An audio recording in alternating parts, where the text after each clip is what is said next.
বাংলাদেশ বিচার বিভাগের উজ্জ্বল নক্ষত্র, বিচার বিভাগ বগুড়ার অভিভাবক এবং বগুড়ার জনগণের জন্য ন্যায়ের মূর্ত প্রতীক মাননীয় সিনিয়র জেলা আদালত জজ বাহাদুর জনাব মোহাম্মদ শাহজাহান কবির মহোদয়কে।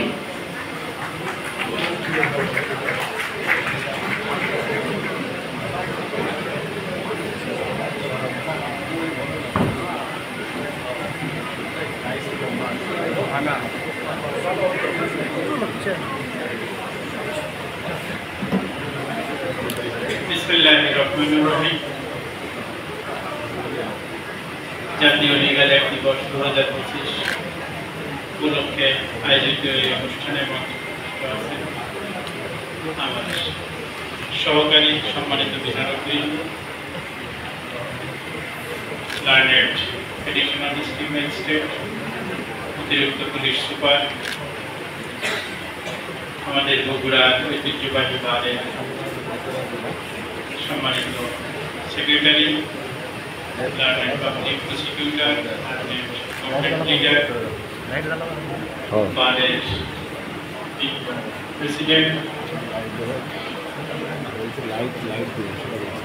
এছাড়াও আমার সামনে আরো আছে বারের সকল পর্যায়ের বিজ্ঞ আইনজীবীবৃন্দ, আমাদের বিচারকবৃন্দ, প্রিন্ট মিডিয়া থেকে আগত সম্মানিত মিডিয়া পার্সোনাল এবং উপস্থিত সুধীবৃন্দ, আসসালামু আলাইকুম। প্রথমে আমি শ্রদ্ধাভরে স্মরণ করতে চাই আমাদের ৭১-এর বীর শহীদদের, যারা আমাদের মুক্তির জয়গান দিয়ে হাসিমুখে জীবন দিয়েছিল, বিশ্বের মানচিত্রে বাংলাদেশ নামক স্থান দিয়েছিল। এরপরে ৯০-এর গণ আন্দোলন, আর এখনো পুরাতন হয় নাই জুলাই আগস্ট 2024-এর ছাত্র জনতার জাগ্রত। সকলকে আমি আমার অন্তরের অন্তঃস্থল থেকে বগুড়া বিচার বিভাগের সকল বিচারকের পক্ষ থেকে আমাদের হৃদয়াঞ্জলি জ্ঞাপন করছি। ইতিমধ্যে আপনারা অনেক কথাই শুনেছেন, আমি কিছু বললে হয়তো বক্তৃতা রিপিটই হবে, তারপরও একটি কথা বলতেই হবে। আপনারা সবাই অবগত, এখানে যারা এনজিও ব্যক্তিত্ব আছেন, আমাদের বিজ্ঞ আইনজীবী আছেন, কোর্ট স্টাফ আছেন, মিডিয়া ব্যক্তিত্ব যারা আছেন, সকলেই মোটামুটি এই প্রক্রিয়ার সাথে কোনো না কোনোভাবে সম্পৃক্ত এবং আইনি সহায়ক, লিগাল এড, মানে বিচার প্রক্রিয়ার কোনো পর্যায়ে অথবা বিচারের আগে বা পরে কাউকে আইনি যে কোনো প্রকার সহায়তা, এটাই হলো লিগাল। এই লিগাল এড কবে, কখন, কোথায় প্রথম শুরু হয়েছিল এটা সঠিকভাবে বলা মুশকিল। তবে এটা যতদূর জানা যায়, আইন পেশা যত প্রাচীন এবং প্রবীণ, যত প্রাচীন, ঠিক তেমনি এই পেশার উৎপত্তি হতো মানে আইনজীবীদের মধ্যে।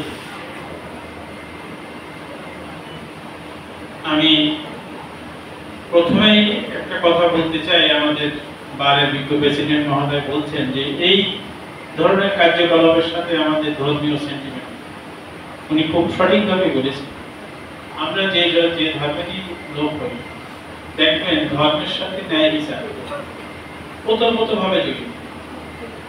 কোনো ধর্মই নাই যেখানে ন্যায় বিচারের কথা বলে। আমাদের মহানবী সাল্লাল্লাহু আলাইহি ওয়াসাল্লাম বলছেন যে আজকে যে কালোর উপরে সাদা, ধনী গরিবের উপরে ধনী, আরবের উপরে অনারবদের, এই সকল প্রকার বৈষম্য থাকে, সবাই সমান।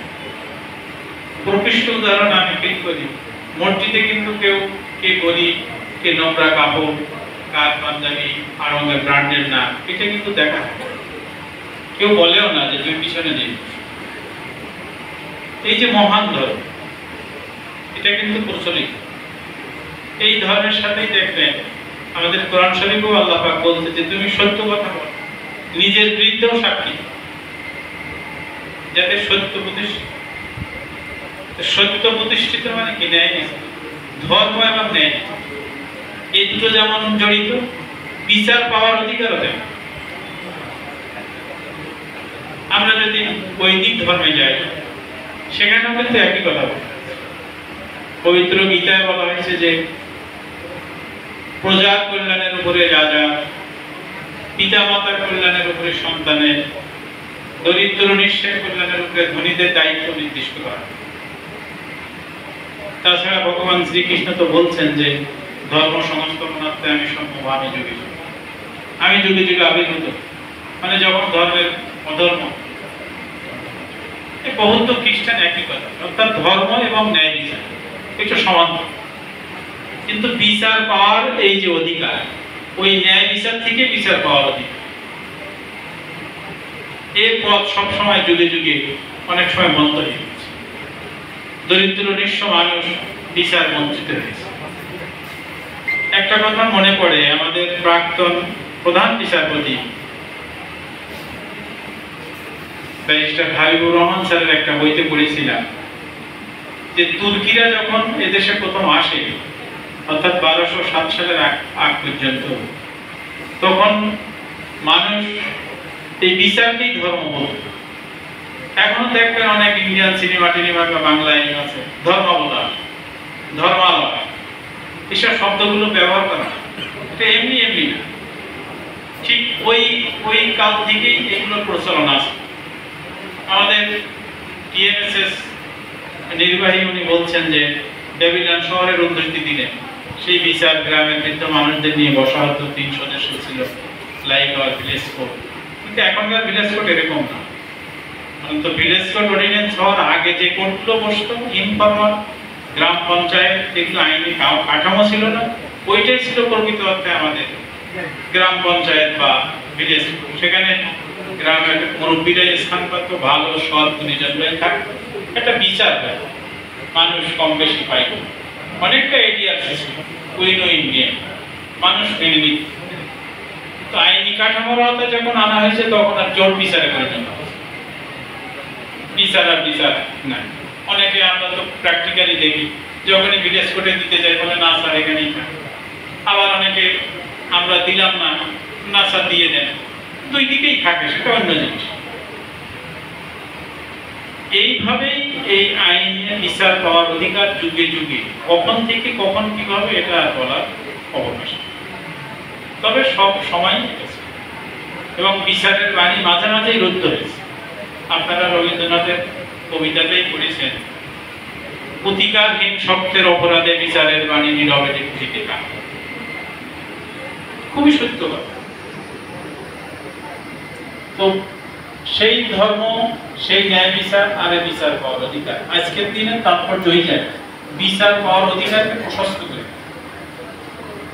আমার আরেক গুণীজনের কথা মনে হয়, উনি বাংলাদেশের কোর্টের আইনি সম্পর্কে বলেছিলেন, ডক্টর আকবর আলী খান, আমাদের ফাইন্যান্স সেক্রেটারি ছিলেন, খুবই গুণী মানুষ, ঢাকা বিশ্ববিদ্যালয় থেকে ফার্স্ট ক্লাস পাওয়া ইতিহাসে। উনি ছাত্র ইউনিয়ন করেন বলে ওনাকে টিচারে নেওয়া হয়। তারপরে তিনি চাকরিতে আসলেন সিএসপি, খুবই গুণত,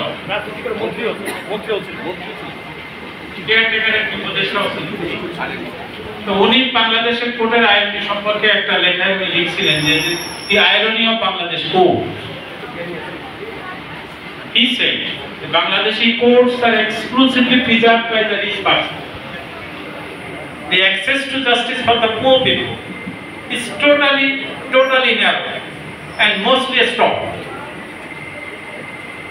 খুবই সত্য কথা, আমি যা বিশ্বাস করি মনে প্রায় সব সময় বলি। তো সেই দরিদ্র মানুষের থেকে বিচার পাইয়ে দেওয়ার জন্য আজকের আমাদের কার্যক্রম। এটা শুরু আমাদের লাইট হাউসের এক্সিকিউটিভ ডাইরেক্টর বলছেন যে মাদারীপুর লিগাল এড অ্যাসোসিয়েশন শুরু করেছিল, তারপরে অনেক কিছু হয়েছে আজ পর্যন্ত।